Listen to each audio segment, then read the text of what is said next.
तो ये जो सेशन होने वाला है आज का, ये लास्ट सेशन होने वाला है हमारी सी प्रोग्रामिंग लैंग्वेज का। इसके बाद में एंड में मैं कुछ चीज़ें आपसे डिस्कस करूंगा, उस पर ध्यान दीजिएगा, और उसके अलावा लेक्चर पे तो ध्यान दीजिएगा ही, जो मैं बताने वाला हूँ आज। लास्ट सेशन में हमने कैरेक्टर बाय कैरेक्टर काम कर लिया था। इस सेशन में हम क्या करेंगे, स्ट्रिंग बाय स्ट्रिंग काम करेंगे, स्ट्रिंग बाय स्ट्रिंग। उसके बाद में लास्ट हम स्ट्रक्चर फॉर्मेट में काम करेंगे, स्ट्रक्चरल फॉर्मेट। इसमें पूरे स्ट्रक्चर के स्ट्रक्चर को हम रीड एंड राइट करेंगे। स्ट्रिंग बाय स्ट्रिंग के अंदर हम फॉर्मेटेड प्रिंटिंग और formatted standing, F print F और एफ स्कैन एफ का यूज़ करेंगे, और हमारा काम कर लेंगे। स्ट्रिंग्स को फाइल के अंदर प्रिंट करेंगे और फाइल के अंदर से ही रीड कर लेंगे directly.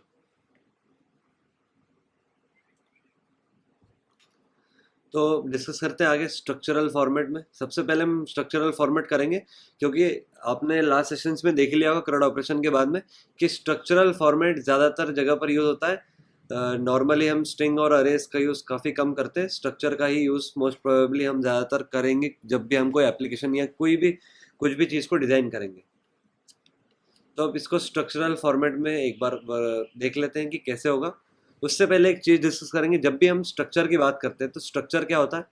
Structure is a series of bytes, ठीक है।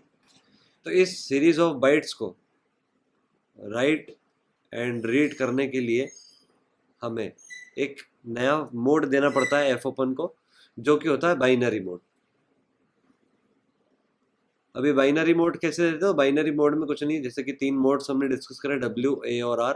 W से हमेशा नई फाइल बनेगी, A से पुरानी फाइल खुलेगी, अगर पुरानी फाइल नहीं मिली तो नई फाइल बनेगी। R के थ्रू नई फाइल नहीं बनेगी, सॉरी, R के थ्रू ये होगा कि अगर पुरानी फाइल मिलेगी तो वो खुल जाएगी, नहीं तो नल रिटर्न हो जाएगा। तो ये कन्वर्ट हो जाएंगे W B मोड में, ये A B मोड हो जाएगा और ये R B मोड हो जाएगा। इसके अंदर जो बाइनरी फॉर्म है उसके अंदर हमारी फाइल खुलेगी और बंद होगी। आगे डिस्कस करते हैं। अब ये तो बात हो गई कि बाइनरी मोड स्पेसिफाई करना पड़ेगा जब भी हमें स्ट्रक्चर्स के फॉर्म में लिखना और पढ़ना है फाइल के अंदर।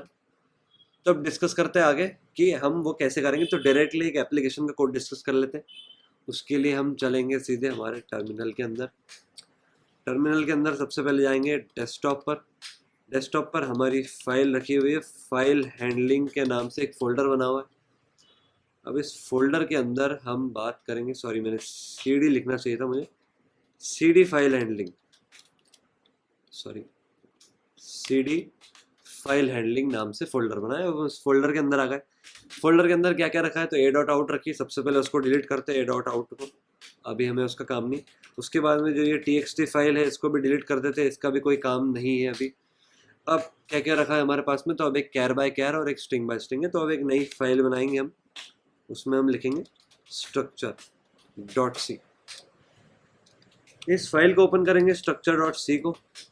इस फाइल के अंदर अब हम कुछ ऐसा कोड लिखेंगे, एप्लीकेशन ऐसे डिज़ाइन करेंगे कि इस बार हम किसी एक एम्प्लॉय का डेटा मेंटेन करें, उस एम्प्लॉय से रिलेटेड क्या क्या डेटा होने वाला है। तो मैं नया एग्जांपल ले रहा हूँ, सॉरी स्टूडेंट का नहीं है, एम्प्लॉय। एम्प्लॉय का क्या होगा, सबसे पहले तो नेम होगा, एम्प्लॉय का एक आईडी होगा, और मान लेते हैं एक तीसरी चीज़ कुछ भी मान लेते हैं हम, कॉन्टैक्ट नंबर मान सकते हैं, या फिर ज़्यादा आसानी रहेगी तो हम सैलरी मान लेते हैं। ठीक है, सबसे पहले हम डिज़ाइन करेंगे स्ट्रक्चर को। उससे पहले मैं हेडर फाइल इंक्लूड कर लूँगा, include stdio.h। Header file include जैसे ही कर ली। अब सबसे पहले तो मैं हमारा स्ट्रक्चर लिखूंगा। सबसे पहले मैं एक लिखूंगा typedef, sorry, typedef struct student, नहीं स्टूडेंट नहीं, सॉरी एम्प्लॉय। इसमें एक एम्प्लॉय का डेटा स्टोर होगा। अब आगे डिस्कस करते हैं क्या। तो इसके अंदर क्या क्या डिस्कस किया हमने, एक तो आईडी होगी और एक सैलरी होगी, एक क्या टाइप का नेम होगा, उसको मान लेते हैं हम 22 एलिमेंट्स का नेम है। यहाँ पर हम नाम देते हैं इसको कुछ एक अलायस बनाने के लिए, मतलब उसका दूसरा नाम बनाने के लिए, तो वो होगा एम्प्लॉई, थोड़ा दिखने में अच्छा रहेगा एम्प्लॉई। लास्ट में सेमीकोलन देंगे। अब जिधर जिधर भी हम एम्प्लॉय लिखेंगे उसको कंपाइलर रिप्लेस कर देगा हमारे लिए स्ट्रक्ट एम्प्लॉय से, और उसके लिए फिर ये यहाँ पर भी ये आएगा, और उसके लिए फिर ये वाला स्ट्रक्चर क्रिएट हो जाएगा जिसके अंदर एक नेम नाम की एरे रहेगी, 22 कैरेक्टर्स की, और एक आईडी आईएनटी रहेगा और एक सैलरी आईएनटी रहेगा। आगे डिस्कस करते हैं। सबसे पहले हम एक लाइन छोड़ेंगे फंक्शन डिक्लेरेशन के लिए। मेन फंक्शन डिजाइन कर लेते हैं। हमारा मेन फंक्शन के अंदर एक चॉइस चाहिए रहेगी मेन्यू के लिए। डायरेक्टली एक इन्फाइनाइट लूप इम्प्लीमेंट करेंगे। इस इन्फाइनाइट लूप के अंदर हम क्या करेंगे, प्रिंटफ 1 पहला ऑप्शन रहेगा कि ऐड एम्प्लॉय, सॉरी ये फर्स्ट ऑप्शन रहेगा। ऐसा ही सेकंड ऑप्शन भी रहेगा, प्रिंटफ 2, सॉरी सेकंड ऑप्शन में हम बोलेंगे कि डिस्प्ले लिस्ट ऑफ एम्प्लॉय, यहाँ पर एम्प्लॉय, यहाँ पर बैकस्लैश n और एंड में एक सेमीकोलन। उसके बाद में सिंपली हम हमारे एप्लीकेशन को एंड कर देंगे, क्योंकि अभी हमारा ऑब्जेक्टिव है फाइल हैंडलिंग सीखना, ना कि एक फुल फ्लेज्ड एप्लीकेशन बनाना। तो लास्ट फुल फ्लेज एप्लीकेशन कैसे बनाते हैं मैं आपको ऑलरेडी सिखा चुका हूँ। तीसरा ऑप्शन हम बनाएंगे एग्जिट। उसके बाद में बोलेंगे प्रिंटफ से यूज़र को बोलेंगे कि एंटर योर चॉइस, कि आपकी बारी आ गई है अब चॉइस इनपुट करने की। उसको स्कैन एफ करा लेंगे हम %d, एम्परसेंट में हम ch में इसको स्टोर करा लेंगे। ch में स्टोर कराने के बाद में एफ फ्लश करा लेंगे stdin को। एफ फ्लश stdin कराने के बाद में हम हमारा काम शुरू कर देंगे। इफ ch इक्वल टू 1 तो हम एक फंक्शन कॉल करेंगे जो कि होगा ऐड एम्प्लॉय। ऐड एम्प्लॉय नाम का एक फंक्शन कॉल कर दिया। इफ अगर चॉइस ट्रू है तो हम बोलेंगे डिस्प्ले लिस्ट ऑफ एम्प्लॉय, ठीक है। इफ ch इक्वल टू 3, इसका मतलब कि यूज़र बोल रहा है कि प्रोग्राम ख़त्म कर दो, तो ब्रेक। ये हो गया हमारा प्रोग्राम मेन फंक्शन का। इसके अंदर बस एक लास्ट चीज़ रह गई, रिटर्न 0। अब हम क्या करेंगे, इन फंक्शंस को डिक्लेयर कर देंगे। तो फंक्शंस ये है, ये वॉइड टाइप के, तो ऐड एम्प्लॉय नाम का फंक्शन हो गया, और दूसरा फंक्शन है डिस्प्ले लिस्ट ऑफ एम्प्लॉय नाम का एक फंक्शन हो गया। अब इन्हीं के हम जो है इन्हीं की डेफिनेशंस लिख देंगे। तो डेफिनेशंस लिखने के लिए हमें डेटा लगे। अब ऐड एम्प्लॉय के अंदर आ जाते हैं। तो ऐड एम्प्लॉय के अंदर क्या होना चाहिए, तो फाइल पॉइंटर बनना चाहिए। एक फाइल पॉइंटर का नाम हम f लेंगे इस प्रोग्राम में। उसके बाद में एक स्ट्रक्चर को डिक्लेयर करेंगे। तो स्ट्रक्चर का नाम है एम्प्लॉय, एम्प्लॉय नाम का स्ट्रक्चर है, और मान लेते हैं कि उसका हम नाम रख देते हैं EMP, ठीक है। अब हम प्रिंटफ करवाएंगे एंटर ID। यूज़र से बोलेंगे कि आईडी एंटर करो, उसको स्कैनफ करवाएंगे। %d फॉर्मेट है इसका, एम्परसेंट EMP का जो आईडी है उसमें, ठीक है, EMP के आईडी के अंदर। उसके बाद में तुरंत एफ फ्लश stdin। अब आगे का डिस्कशन, तो अब क्या एंटर करा ले, प्रिंटफ एंटर नेम। fgetS कहाँ पर डेटा रखना है, तो EMP के अंदर जो नेम है उसके अंदर डेटा रखना है। कितना डेटा है, 22 बाइट्स, और कहाँ से उठाना है, stdin से। उसके बाद में इसी के लिए वो स्टेटमेंट लगेगा, तो उस स्टेटमेंट को अप्लाई कर लेते हैं। तो emp.name of strlen of emp.name -1 is equal to string terminator, ठीक है। ये कर लिया हमने। उसके बाद में तुरंत एफ फ्लश stdin। इस स्टेटमेंट को मैं fgetS के पहले भी लिखूंगा, आप भी लिख लीजिएगा एक्स्ट्रा में उसको। इससे हमारा जो नेम है वो emp.name, मतलब कि हमारे स्ट्रक्चर में डेटा आ चुका है। लास्ट चीज बची जो कि है सैलरी। तो प्रिंटफ एंटर सैलरी, कि एम्प्लॉय की सैलरी कितनी है, सॉरी ये स्कैनफ %d टाइप की वैल्यू होगी। कहाँ पर रखना है, तो emp.salary में। यहाँ तक बढ़िया हो गया सैलरी। अब हमारा जो स्ट्रक्चर है उसके अंदर पूरा डेटा आ चुका है। स्कैन कराने के बाद में F flush stdin, F flush करा लिया emp.salary को। अब आगे क्या, तो अब आगे सोचते हैं, EMP डॉट सैलरी को, सॉरी हमने STDIN को फ्लश करा लिया, आई एम सॉरी, सैलरी आ गई, ID आ गई, नेम आ गया, अब सब कुछ हमारे स्ट्रक्चर में जमा हो चुका है। अब क्या करना है, तो अब फाइल में लिखना है, तो F equal to F open, file handling function है जिससे फाइल ओपन होती है। फाइल का नाम हम लेंगे emp.txt। किस मोड में ओपन करना है, तो B मोड में ओपन करना है इसको, ठीक है। मतलब कि B इसलिए लिखा क्योंकि बाइनरी मोड में ओपन करना है, क्योंकि हमें स्ट्रक्चर को रीड और राइट करना है। जब स्ट्रक्चर को रीड और राइट करना रहता है तो साथ में B भी लिखना पड़ता है। रही बात A की, तो A हम पढ़ चुके हैं, A अपेंड मोड रहता है। अगर फाइल नहीं होगी तो इससे नहीं बन जाएगी, अगर फाइल होगी ऑलरेडी तो उसी में कंटिन्यूअस राइटिंग होगी। F ओपन करा लिया, अब एक ही स्टेटमेंट आएगा, F राइट।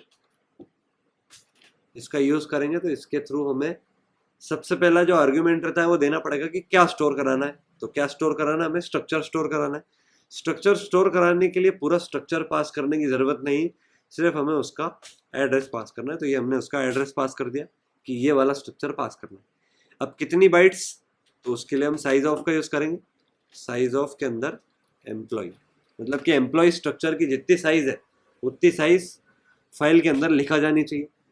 एक आर्ग्यूमेंट अब लिखेंगे कि कितने स्ट्रक्चर्स को लिखना है, तो एक स्ट्रक्चर को लिखना है फिलहाल के लिए। लास्ट आर्ग्यूमेंट की कहां पर लिखना है, तो F वाली फाइल के अंदर लिखना है जिसके अंदर F ओपन को करा है। इससे फाइल में ये स्ट्रक्चर राइट हो जाएगा। अब सिर्फ एक स्टेटमेंट बचा, F क्लोज। बस ये इतना सही स्टेटमेंट था इसके लिए, F क्लोज, और F को हम क्लोज कर देंगे। इसके थ्रू हमारा जो डेटा है वो सारा इनपुट हो जाएगा। अब आगे डिस्कस करते हैं डिस्प्ले लिस्ट। तो डिस्प्ले लिस्ट में भी कुछ नहीं, डिस्प्ले लिस्ट में सबसे पहले हम एक सॉरी स्ट्रक्ट नहीं, हमने एम्प्लॉय नाम से एक EMP को फिर से डिक्लेयर करेंगे। फिर से एक फाइल पॉइंटर को डिक्लेयर करने की ज़रूरत पड़ेगी क्योंकि हमें फाइल को ओपन करना रहेगा। तुरंत सबसे पहले आते से ही F ओपन, क्या नाम है फाइल का, तो फाइल का नाम है emp.txt, ठीक है। emp.txt किस मोड में ओपन करना है, तो RB मोड में ओपन करना है। बढ़िया है, कोई दिक्कत नहीं है, RB मोड में ओपन कर दिया। अब अगर F में नल आया, इसका मतलब कि कोई फाइल ही नहीं है, तो हम ऐसा बोल देंगे printf नो एम्प्लॉय एडेड, मतलब कि अभी तक कुछ ऐड नहीं हुआ और यहाँ से इसको वापस भगा देंगे हम मेन के पास में। बात आगे बढ़ती है, इसका मतलब कि फाइल खुल चुकी है, तो वापस से एक इनफाइनाइट लूप इम्प्लीमेंट होगा। इनफाइनाइट लूप हमेशा इसलिए इम्प्लीमेंट होता है क्योंकि हमें पता नहीं कि उसमें कितने जो है फाइल के अंदर कितना डेटा रखा हुआ है। एक रिकॉर्ड है, 10 जनों का रिकॉर्ड है, 20 का है, 20,000 का है, 20 करोड़ का रिकॉर्ड है, हमें कुछ नहीं पता, इसलिए हम इनफाइनाइट लूप इम्प्लीमेंट करते हैं। तो तुरंत जैसे ही F राइट करा था वैसे F रीड करेंगे। F रीड को काय में रीड करना है, तो EMP नाम से एक स्ट्रक्चर है उसके अंदर रीड करना है। कितना डेटा रीड करना है, तो इसके लिए साइज ऑफ के अंदर एम्प्लॉय कि इतना बाइट्स का डेटा है उसको रीड करना है। कितने स्ट्रक्चर्स को रीड करना है, एक कहाँ से उठाना है, F से। इतनी बात होने के बाद में चेक करेंगे हर मोड पर कि if F EOF of F, मतलब कि क्या फाइल खत्म तो नहीं हो गई। अगर फाइल खत्म हो गई तो ब्रेक, इस लूप से ब्रेक करा देंगे। बात आगे बढ़ती है, मतलब कि फाइल खत्म नहीं हुई तो तुरंत ही इसको प्रिंट करा देंगे, मतलब कि हमारा जो डेटा है वो स्ट्रक्चर के अंदर आ चुका है। तो हम बोल देंगे कि जो ID है वो है %d, ठीक है। उसके बाद में जो, या फिर ऐसा करते हैं, सारे रिकॉर्ड्स को अलग अलग प्रिंट कराने के लिए मैं कुछ ऐसा प्रिंट करा लूँगा कि कुछ डैशेस प्रिंट करा लूँगा। इसको थोड़ा ज़्यादा प्रिंट करा लेते हैं। डैशेस प्रिंट इसलिए कराऊंगा ताकि हर रिकॉर्ड पिछले रिकॉर्ड से अलग रहे। तो इस बार सबसे पहले तो ID बोलेंगे कि ID क्या है, तो उसके लिए %d। अगली लाइन पे बोलेंगे कि नेम कितना है, तो नेम %s। अगली लाइन पे हम बोलेंगे सैलरी कितनी है, %d, और लास्ट में एक बैकस्लैश है। सबसे पहले क्या चीज़ प्रिंट कराई, emp.id। इसको थोड़ा सा छोटा कर देता हूँ आपके व्यू के लिए। दूसरी चीज़ क्या प्रिंट कराई, नेम, तो emp.name। तीसरी चीज़ क्या प्रिंट कराई, emp.salary। इससे जो है हमारा सारा डेटा एक ही लाइन में प्रिंट हो जाएगा। सेम, फिर मैं क्या करूँगा, सेम डैशेस को प्रिंट कर दूंगा। ये सेम डैशेस को मैंने प्रिंट कर दिया। ये डैशेस क्यों प्रिंट कर रहा हूँ, ताकि जो पिछला रिकॉर्ड है वो अगले रिकॉर्ड से थोड़ा अलग दिखे। ठीक है, अब आगे क्या करना है, तो ये इन्फाइनाइट लूप के अंदर बात होगी। लूप से बाहर आते से ही सबसे पहले एफ क्लोज करा लेंगे, एफ, और ये फंक्शन भी खत्म। इससे जो हमारी स्ट्रक्चर के थ्रू रीडिंग एंड राइटिंग है वो अब खत्म होती है। इसको कंपाइल कर लेंगे। कंपाइल करेंगे हम स्ट्रक्चर डॉट सी को। तो इसमें एक प्रॉब्लम है, emp.name strlen ऑफ emp.name में प्रॉब्लम आ रही है। तो इसके लिए हम क्या करेंगे, ये जो फॉर्मेट है ये वाला सपोर्ट नहीं हो रहा है ऐड फ्रेंड के अंदर। प्रॉब्लम ये आ रही है कि, अच्छा प्रॉब्लम ये है कि हमने string.h को इंक्लूड नहीं करा और strlen को कॉल कर लिया। तो string.h को कॉल कर लिया। आई होप अब ये प्रॉब्लम सॉल्व हो जानी चाहिए। तो अब ये प्रॉब्लम सॉल्व हो गई। प्रॉब्लम ये थी कि मैंने strlen का यूज़ कर लिया था, लेकिन इंक्लूड string.h नहीं लिखा था, गलती से छूट गया था वो। तो मेन्यू प्रिंट हो जाना चाहिए था अभी तक। ये हमारा मेन्यू प्रिंट हो गया। ऐड एम्प्लॉय करते हैं या फिर पहले डिस्प्ले लिस्ट करते हैं। तो डिस्प्ले लिस्ट में ये बोल रहा है नो एम्प्लॉय एडेड। ठीक है, बढ़िया। एग्जिट करके देख लेते हैं। तो एग्जिट भी बढ़िया काम कर रहा है। अब ऐड एम्प्लॉय करते हैं। तो एम्प्लॉय आईडी है 27, नेम है जतिन, सैलरी है इनकी 100, 1000, 10,000, लाख, 10 लाख सैलरी, या 1 लाख मान लेते हैं अभी। फिर उसके बाद में एक और 28, इनका नाम जयेश है, जयेश शर्मा। इनकी सैलरी मान लेते हैं हम 1,30,000। ठीक है, एक और एम्प्लॉय ऐड करते, 34 आईडी इनकी सैलरी हम मान लेते हैं कि 3 लाख है। एक लास्ट एम्प्लॉय ऐड करते, सुमित शर्मा, इनकी सैलरी मान लेते हैं कि 500, 1000, 5000, 5 लाख रुपए। अब इनका रिकॉर्ड देख लेते हैं। तो डिस्प्ले लिस्ट करवाए, तो ये देखिए आप, ये इसके बाद में बैकस्लैश एन करता है। तो थोड़ी सी प्रॉब्लम है, उसके लिए मैं इसको एक बार एग्जिट करूँगा। उसके बाद में जो हमारा कोड है, उसमें जो प्रिंटिंग का कोड है, उसमें जो printf वाला ये स्टेटमेंट है, इसके बाद में मैं लाइन चेंज करवा दूँगा। लाइन चेंज करा दूँगा, इसको मैं सेव कर लूँगा। एक बार फिर से कंपाइल कर लूँगा, gcc structure.c। अब कंपाइल करने से जो पुरानी मेरी फाइल थी वो नहीं जाएगी। तो जब मैं इसको इस बार एग्जीक्यूट करा के डिस्प्ले लिस्ट करवाऊँगा, तो जो फाइल में डेटा ऐड एम्प्लॉय के थ्रू लिखा गया था, अब वो सारा ऐसे प्रिंट हो जाएगा। तो ये देख सकते हैं आप, ये पहला डेटा है, ये दूसरा, ये तीसरा, ये चौथा। इस तरह से मेरे सारे जो रिकॉर्ड्स थे वो प्रिंट होते जाएंगे। अब बात करते हैं स्ट्रिंग बाय स्ट्रिंग की। तो स्ट्रिंग बाय स्ट्रिंग में मैं मैनुअली बता देता हूँ आपको कि क्या चेंजेस करना है। एक एक चीज़ कोड चला के नहीं बताऊँगा, उसमें सिर्फ टाइम वेस्ट होगा। जिधर जिधर एफ राइट लिखा है उसकी जगह पर आपको एफ प्रिंट एफ लिखना है। और एफ प्रिंट एफ के अंदर सबसे पहले क्या आएगा, file pointer. File pointer F है। उसके बाद में यहाँ पर जो भी परसेंटेज जी, परसेंटेज एस, जो भी आईडी, नेम, सैलरी जो भी है, वो सब के बाद में फिर उनके एड्रेसेस की क्या प्रिंट कराना है आपको। तो emp.id, फिर emp.name, फिर emp.salary, ऐसा करते हैं आपको ये प्रिंट करा देना।